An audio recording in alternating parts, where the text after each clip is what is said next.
Hey, it's Mark Weiss. Are you being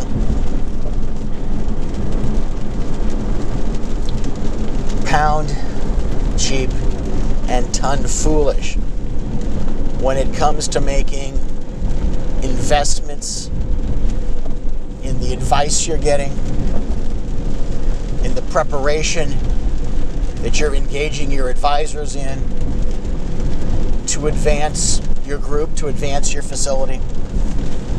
Let me ask you this. Have you ever been played, say by a hospital, who says something like, oh, your lawyer is pushing on these minor points?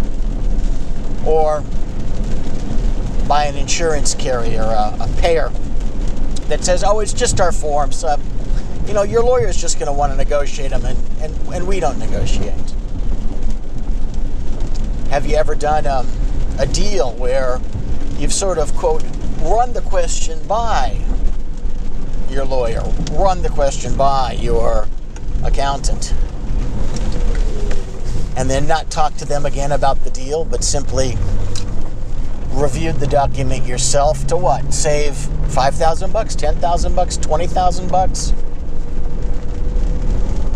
And then 2 years later discovered that you've screwed yourself over, or found out that you're now in a lawsuit that's going to cost you $1 million to get to trial. Look, the same hospitals, certainly the hospital systems that are poo-pooing you getting illegal advice have the top firms working for them, have sometimes hundreds of in-house counsel. The insurance companies, many times more than that. It pays to get the best advice that you can't afford.